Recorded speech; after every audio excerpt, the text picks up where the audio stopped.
Hello friends, today we are going to discuss next article from periodic table, that is electron gain enthalpy. Electron gain enthalpy, or we call it as a electron affinity.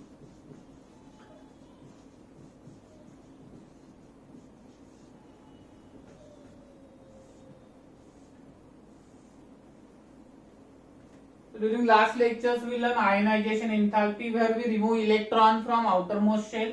Now this is the process where we are going to add electron in outermost shell of an element. Procedure is same. Element must be isolated, gaseous असला पाहिजे, isolated असायला हवा. So electron gain enthalpy means what? एखाद्या isolated gaseous element मध्ये एखाद्या इलेक्ट्रॉनची addition करून त्याच्यापासून ऍनायन फॉर्म करत असताना जी एनर्जी रिलीज केली जाते त्याला आपण काय म्हणतो? इलेक्ट्रॉन गेन एंथॅल्पी असं म्हणतो. बिकॉज इलेक्ट्रॉन रिमूव्ह करण्यासाठी एनर्जी ऍब्झॉर्ब केली जाते, तसंच या ठिकाणी इलेक्ट्रॉन ऍक्सेप्ट करण्यासाठी एनर्जी काय करावी लागते बाळांनो? रिलीज करावी लागते. आता या संदर्भाने डिटेल मध्ये आपण इलेक्ट्रॉन गेन एंथॅल्पीचे कन्सेप्ट जो आहे तो स्टडी करणार आहे. एनर्जी किती ते असणार आहे? इलेक्ट्रॉन अफिनिटी किंवा इलेक्ट्रॉन गेन एंथॅल्पी एवढी एनर्जी रिलीज केली जाणार आहे. तो डिफाइन काय करणार बघा आपण? The amount of energy, the amount of energy released when an electron is added,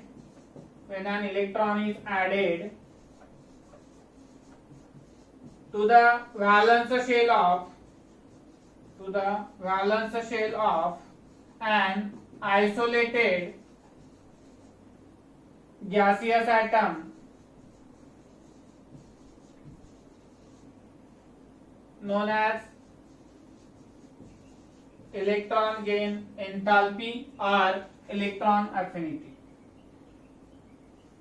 process वरती आपण रिप्रेझेंट केलेली आहे. Generally first electron addition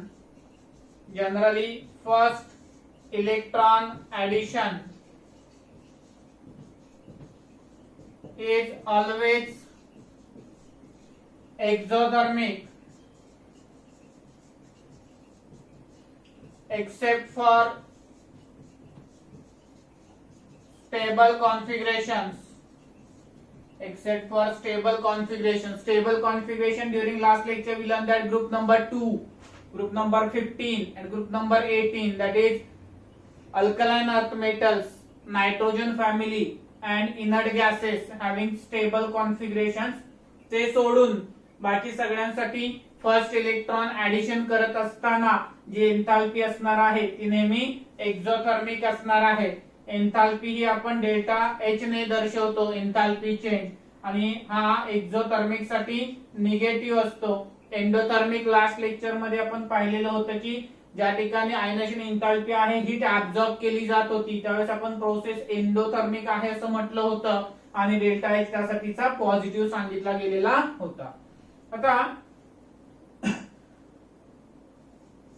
second electron addition मध्ये काय होतं बघूयात आपण या ठिकाणी.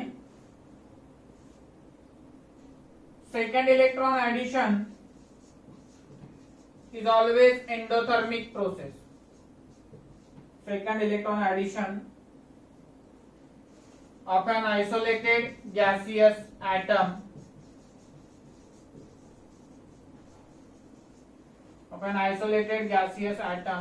is always endothermic process. That is delta H काय असणार बाळांनो? याचा नेहमी पॉझिटिव्ह. ज्यावेळेस तुम्ही सेकंड इलेक्ट्रॉन ऍड करत असाल, भले ते स्टेबल कॉन्फिगरेशन असेल किंवा कोणतेही कॉन्फिगरेशन असेल, त्याच्यासाठी एंथॅल्पी चेंज जो आहे बाळांनो तो नेहमी पॉझिटिव्ह असणार आहे during addition of second electron. Then त्याचं एक इलुस्ट्रेशन बघूयात आपण, लक्षात येईल आपल्या.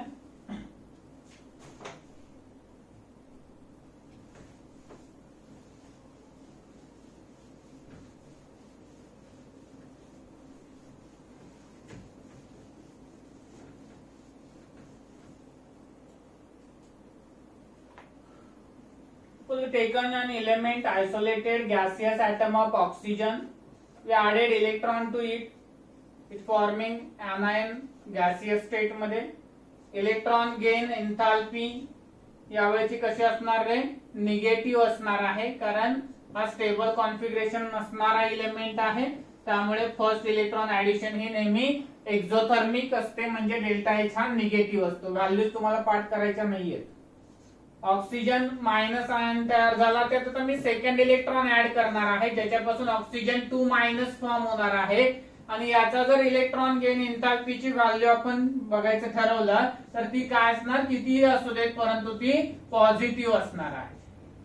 म्हणजे याच्यावरून आपल्या काय लक्षात आलं बाळांनो बघा, की स्टेबल कॉन्फिगरेशन्स मध्ये काय होतं त्याच्यावर मी डिस्कशन करणार आहे, परंतु स्टेबल सोडून म्हणजे ग्रुप 2, ग्रुप 15 आणि ग्रुप 18 एलिमेंट सोडून जर आपण electron gain enthalpy first addition बघितली तर त्या ठिकाणी ती व्हॅल्यू ही निगेटिव्ह असते, म्हणजे प्रोसेस एक्झोथर्मिक असते. आणि सेकंड इलेक्ट्रॉन ऍडिशन कुणासाठीही भले स्टेबल असेल किंवा अनस्टेबल असेल, नॉर्मल इलेमेंट असतील त्यांच्यासाठी पॉझिटिव्ह असते एन्थाल्पी चेंज सेकंड इलेक्ट्रॉन ऍडिशनची. ओव्हरऑल यासाठी चेंज काय येणार बघा बाळांनो, ऑक्सिजन घेतला आपण, एक कॉमन आयन कॅन्सल करतो आपण, तर ऑक्सिजन गॅसियस घेतला, त्याच्यात 2 इलेक्ट्रॉनची ऍडिशन केली आणि त्याच्यापासून ऑक्सिजन 2 मायनस गॅसियस फॉर्म केला. इलेक्ट्रॉन गेन एन्थाल्पी ओव्हरऑल किती आले बाळांनो याची, प्लस 603 किलो जूल पर मोल.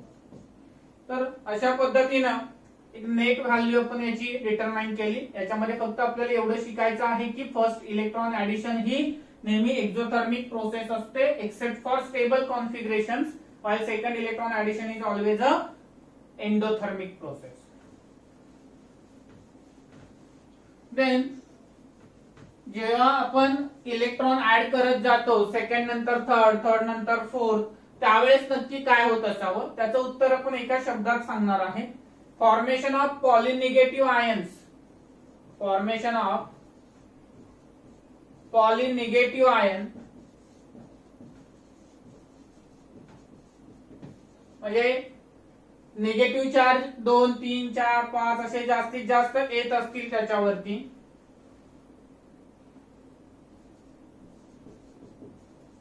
Like oxygen 2 minus, nitrogen 3 minus, carbon 4 minus, हे जे आहेत त्याच्यावरती पॉलिनिगेटिव्ह म्हणजे मल्टिपल किंवा जास्तीत जास्त व्हॅल्यू असणारा निगेटिव्ह चार्ज आहे. अशा केसमध्ये एन्थाल्पी ही नेहमी एंडोथर्मिक असते. एन्थाल्पी चेंज काय असतो त्याचा, एंडोथर्मिक असतो. त्यानंतर फार महत्वाचं आहे बघा, याच्यावर क्वेश्चन विचारला जातो, electron affinity of neutral atom, electron affinity of neutral atom is equal to ionization energy, ionization energy of its anion. Illustration बघू, लक्षात येईल आपल्या. एखादा इलेमेंट घेतला गॅसियस स्टेट मध्ये, त्याच्यात इलेक्ट्रॉन ऍड केला, त्याच्यापासून x minus gaseous anion form केला, ठीक आहे. तर या ठिकाणी ही एक्स ची काय आहे बाळांनो, इलेक्ट्रॉन अफिनिटी ऑफ एक्स, बरोबर का. ही प्रोसेस कोणती आहे, electron affinity of x gaseous. पण मला सांगा, जर anion ने हाच इलेक्ट्रॉन लॉस केला तर त्या प्रक्रियेला, रिव्हर्स प्रक्रियेला काय म्हणणार रे आपण, ही इलेक्ट्रॉन अफिनिटी आहे, तर हे काय आहे बाळांनो, आयोनायझेशन एन्थाल्पी आहे. म्हणजे electron affinity of X is equal to ionization enthalpy of X minus, electron affinity of X is equal to ionization enthalpy of X minus येणार बाळांनो. So electron affinity of neutral atom is equal to electron ionization enthalpy of its anion. Similarly, ionization enthalpy of a neutral atom, ionization enthalpy of a neutral atom is equal to electron affinity of its cation, electron affinity of its cation. इल्युस्ट्रेशन बघूयात आपण, तसं लक्षात येणार नाही. X gaseous element neutral घेतला, त्याच्यामधून मी एक electron remove केला. Now this process is what ionization enthalpy of X. This is ionization enthalpy of X. Now this X plus, if accept electron, get converted into the X. This is ionization enthalpy, this is electron affinity, reverse processes. So ionization enthalpy of X is equal to electron affinity of X plus is equal to electron affinity of its cation X plus. तो theoretical concept आहे, फार काही tension घेण्यासारखं नाहीये त्याच्यामध्ये. इथपर्यंत समजलं आहे का बघा सगळ्यांनी? कन्सेप्ट क्लिअर झालाय का बघा?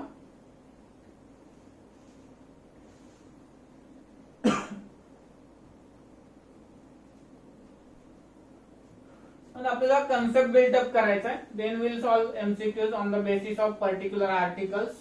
कन्सेप्ट बिल्डअप झाला, मजा येते पुढे सोडवायला. कन्सेप्ट कळाला नाही, राहिलं मग.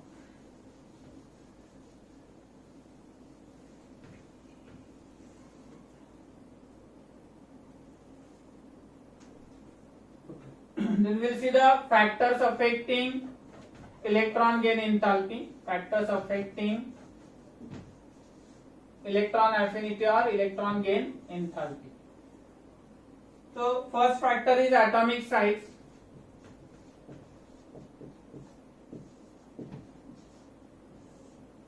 आता याची atomic size जी आहे बाळांनो, ती कशा पद्धतीने atomic size जी आहे ती कशा पद्धतीने कोरिलेट करेल इलेक्ट्रॉन अफिनिटी सोबत.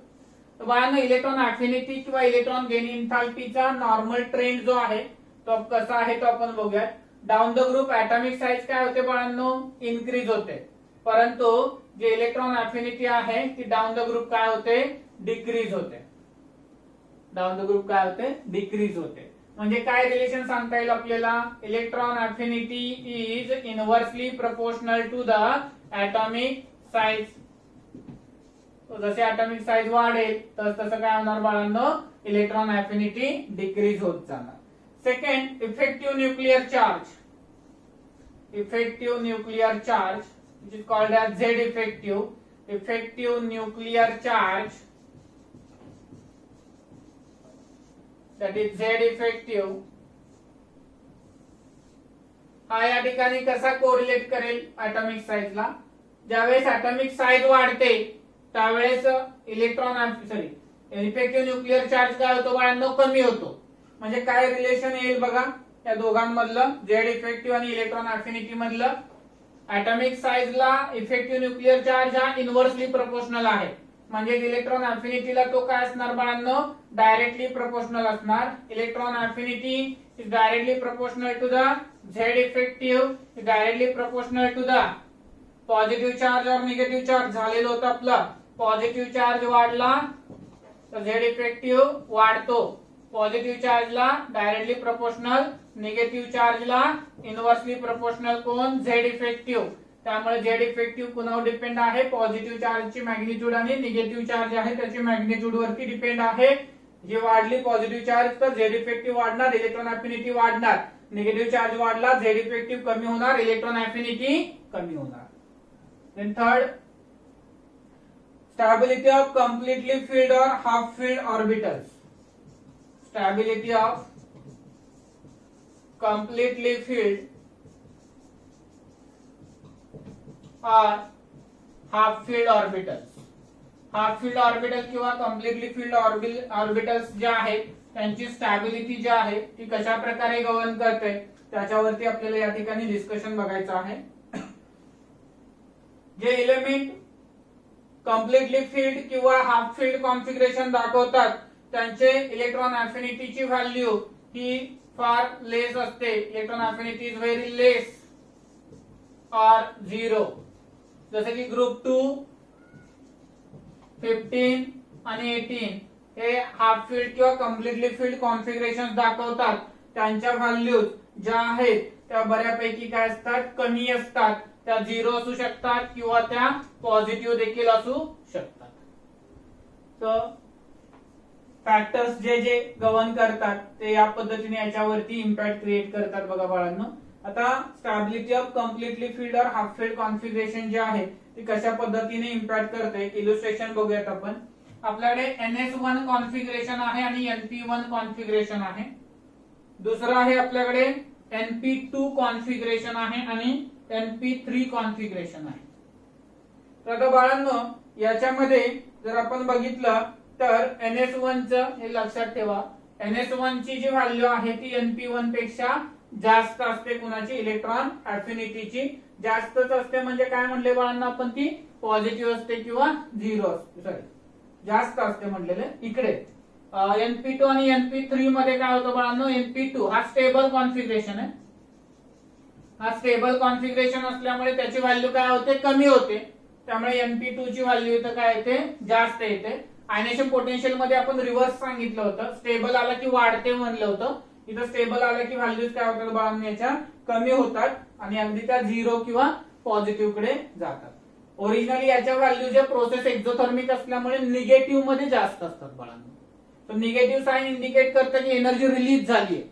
ते निगेटिव्ह साइन विचारात न घेता त्याची मॅग्निट्यूड बघायची आहे. ज्यावेळेस तुम्ही आर्टिकल बघाल, त्याच्या व्हॅल्यूज बघाल, त्यावेळेस तुम्हाला त्याचं निगेटिव्ह साइन हे फक्त एक्झोथर्मिक प्रोसेस म्हणून विचारात घ्यायचं आहे. मायनस मॅथमॅटिकली बघितलं तर उत्तर तुमचं चुकणार आहे, ट्रेंड चुकणार आहे. तर तो निगेटिव्ह आहे याचा अर्थ एक्झोथर्मिक प्रोसेस आहे, पॉझिटिव्ह आहे याचा अर्थ एंडोथर्मिक प्रोसेस आहे. असा विचार करून ते आर्टिकल बघायचं आहे, मॅथमॅटिकली व्हॅल्यूज बघू नका. आता एक्सेप्शन्स जे आहेत ती कशा पद्धतीनं या आर्टिकलला फॉलो करतात ते बघायचे आपल्याला.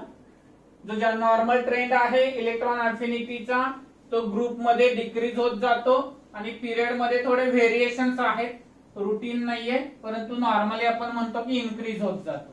परंतु मध्येच ग्रुप 15 आहे, ग्रुप 2 आहे, ग्रुप 18 आहे, त्यांच्या व्हॅल्यूज काय होतात, फार कमी असतात. आपण व्हेरिएशन बघूया. Variation of electron affinity in second period, variation of electron affinity in second period. Second period मध्ये कशा पद्धतीनं व्हेरिएशन आहे ते बघूयात आपण.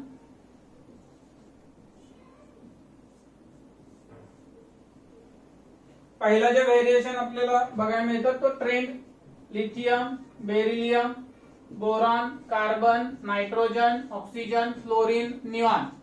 ओके, कॉन्फिगरेशन लिहूयात. S1, S2, P1, P2, P3, P4, P5, P6. जो सगळ्यात जास्त स्टेबल त्याची व्हॅल्यू सगळ्यात कमी P6. त्यानंतर हा कम्प्लिटली फिल्ड आहे, हा कम्प्लिटली फिल्ड आहे. कम्प्लिटली फिल्ड हा स्ट्रॉंग आहे त्यामुळे त्याची व्हॅल्यू सगळ्यात कमी. त्यानंतर S2 हा कम्प्लिटली फिल्ड आहे, त्याची व्हॅल्यू सगळ्यात कमी. त्यानंतर P3 हा स्टेबल आहे. स्टेबलचा ट्रेंड लक्षात घ्या. P6, S2 आणि P3 म्हणजे P3 हा कंपॅरेटिव्हली कमी स्टेबल असेल कोणापेक्षा, या दोन कम्प्लिटली फील्ड पेक्षा. कम्प्लिटली फील्ड मध्ये जास्त स्टेबल कोण असेल, P6 जास्त स्टेबल असेल. सो P6 सगळ्यात कमी व्हॅल्यू दाखवणार, जो जास्त स्टेबल त्याची व्हॅल्यू सगळ्यात कमी. त्यानंतर राहिलेला जो ट्रेंड आहे त्याच्यामध्ये S1 आणि P1, बरोबर का, त्याच्यामध्ये आपण कुणाची व्हॅल्यू जास्त सांगितलेली होती, S1 आणि P1 मध्ये. आठवते का, आता जस्ट डिस्कशन झालं होतं. S1 ची व्हॅल्यू जास्त सांगितलेली होती, P1 ची व्हॅल्यू कमी होती. मग P1 ची वाढणार, त्यानंतर S1 नंतर कोण येणार बाळांनो, P2 नंतर कोण येणार, P4 नंतर कोण येणार, P5. एक्सेप्शन झाले एकदा अभ्यास करून आपले. इथे एक्सेप्शनच आहेत सगळे बघा, हे पहिले 5 जे आहेत ते. त्यानंतर बाकी मग राहिलेले सगळे ते ओळीनं मांडायचे तुम्हाला. जास्त स्टेबल, कमी व्हॅल्यू, कमी स्टेबल आहे P1 S1 मध्ये. एक लक्षात ठेवा, थोडा प्रॉब्लेम होतो बघा. S1 आणि P1 मध्ये S1 ची जास्त असते, P1 ची कमी असते. त्याचं पर्टिक्युलर रिझन मेन्शन केलं गेलेलं नाहीये. तर हा एक ट्रेंड आपला पाठच असणं गरजेचं आहे. That have no option. हा ट्रेंड तुमचा पर्टिक्युलरली लक्षात ठेवणं तुम्हाला गरजेचं आहे, कारण या ठिकाणी व्हेरिएशन बघायला मिळत आहे. अजून एक सेकंड व्हेरिएशन आहे बाळांनो याचं. ते सेकंड व्हेरिएशन काय आहे बघा. पिरियड नंबर जो 2 आहे आणि पिरियड नंबर 3 जो आहे याच्याबद्दलचं व्हेरिएशन आहे. काय आहे बघूयात आपण. Variation of electron affinity in second and third period असं म्हणूयात आपण. आता मला सांगा, या ठिकाणी हा सेकंड पिरियड आहे आणि हा थर्ड पिरियड आहे, बरोबर. तर डाऊन द ग्रुप इलेक्ट्रॉन अफिनिटीची व्हॅल्यू काय व्हायला पाहिजे बाळांनो, डिक्रीज व्हायला पाहिजे, बरोबर आहे. बट एक्सेप्शन काय सांगतं, तर थर्ड पिरियड जो आहे त्याच्या इलेक्ट्रॉन अफिनिटीच्या व्हॅल्यू ज्या सेकंड पिरियड पेक्षा काय असतात, जास्त असतात. So this is exceptional trend that we have to remind always की थर्ड पिरियडच्या इलेक्ट्रॉन अफिनिटी ज्या सेकंड पिरियड पेक्षा नेहमी जास्त असतात. समजते सगळ्यांना? ओके. आता याच्यामुळे काय चेंजेस होतात बघा, किंवा हे का होतं असं. सगळ्यात साईज कमी आहे कुणाची एलिमेंट्स मध्ये, फ्लोरीनची साईज सगळ्यात कमी आहे, किंवा पर्टिक्युलर ग्रुप मध्ये वरचा एलिमेंट विचारात घेतला तर त्याची साईज काय असते, कमी असते. आणि काय होतं, ज्यावेळेस पहिला इलेक्ट्रॉन त्याच्यामध्ये आपण घेण्याचा प्रयत्न करतो त्यावेळेस काय होतं, साईज कमी असल्यामुळे न्यूक्लियसकडे अट्रॅक्शन आतमधल्या इलेक्ट्रॉनचं जास्त असतं. त्यामुळे येणाऱ्या इलेक्ट्रॉनला काय होतं, जवळचे इलेक्ट्रॉन जे आहेत ते काय करतात, जास्त स्ट्रॉंगली स्क्रीनिंग इफेक्ट दाखवतात. त्यामुळे येणारा इलेक्ट्रॉन जो आहे तो न्यूक्लियसच्या जवळच्या इलेक्ट्रॉनच्या रिपल्शनमुळे त्या ठिकाणी येण्यासाठी काय होतं बाळांनो, प्रॉब्लेम जनरेट होतो. त्यामुळे थर्ड पिरियड मध्ये कंपॅरेटिव्हली इलेक्ट्रॉन गेन एन्थाल्पीच्या व्हॅल्यूज वाढतात कुणापेक्षा, सेकंड पिरियड पेक्षा. Due to small size of fluorine, electron density around the nucleus increases. The incoming electron suffers more repulsion. In case of chlorine, electron density decreases due to large size. Chlorine मध्ये large size आहे का, मग electron density जवळ नाहीये electron न्यूक्लियसच्या. Decreasing order of electron affinity, त्यामुळे काय बघायला मिळते बघा, हॅलोजन्स मध्ये नॉर्मली फ्लोरीन, ब्रोमीन, आयोडीन याचा ट्रेंड कसा पाहिजे होता, डाऊन द ग्रुप डिक्रीज व्हायला पाहिजे होत्या. परंतु एक्सेप्शन मुळे काय झालं, फ्लोरीन, ब्रोमीन, आयोडीन काय झालं, क्लोरीनची जास्त आली कुणाच्या पेक्षा. हा सेकंड पिरियडचा एलिमेंट आहे, हा थर्ड पिरियडचा एलिमेंट आहे. थर्ड पिरियडच्या सेकंड पिरियड पेक्षा व्हॅल्यू जास्त असतात. तर क्लोरीनची व्हॅल्यू क्लोरीन पेक्षा जास्त आली. त्यानंतर second, sulphur, oxygen, phosphorus, nitrogen. Sulphur, oxygen, phosphorus, nitrogen. आता या ठिकाणी बघा याचा ट्रेंड काय असायला पाहिजे होता रे, आपला असा आहे नायट्रोजन, फॉस्फरस, ऑक्सिजन, सल्फर हे चार एलिमेंट दिलेत आपल्याला आणि याच्यामध्ये ऑर्डर मांडलेली आहे. आता हे स्टेबल आहेत P3 कॉन्फिगरेशन वाले, त्यामुळे यांच्या व्हॅल्यू कमी असणार कोणापेक्षा, या दोघांपेक्षा. या दोघांमध्ये आता हे एलिमेंट कुठले आहेत, सेकंडचे, हे कुठले आहेत, थर्डचे. या दोघांमध्ये जास्त कोणाचे असणार, थर्ड पिरियड वाला. थर्ड कोण आहे, सल्फर मॅक्झिमम. त्यानंतर ऑक्सिजन, त्यांच्या सगळ्यात कमी आहेत, P3 स्टेबल कॉन्फिगरेशन आहे. मग आता फॉस्फरस आणि नायट्रोजन मध्ये कुणाची व्हॅल्यू जास्त असणार,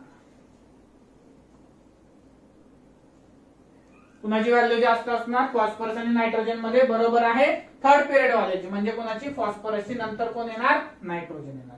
silicon, carbon, phosphorus, nitrogen.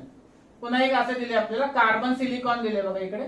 Nitrogen आणि फॉस्फरसचे ऑब्विसली काय म्हणले आपण, कमीच असतात, कारण P3 स्टेबल कॉन्फिगरेशन आहे. कार्बन, सिलिकॉन याच्यात जास्त कोणाचे असणार, थर्ड पिरियड वाल्याचे, सिलिकॉन. त्यानंतर कार्बन, त्यानंतर फॉस्फरस, त्यानंतर nitrogen. Silicon, carbon, phosphorus, nitrogen. Nitrogen आणि phosphorus have low electron affinity due to the stable configuration. बाळांनो कन्सेप्ट इथं संपतो.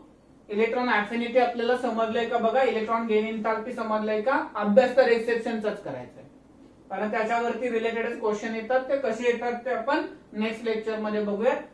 काय अडचण असेल तर नंबर दिलेला आहे, व्हॉट्सअप करा, इमिडिएट क्युरी सॉल्व्ह केली जाईल. थँक्यू.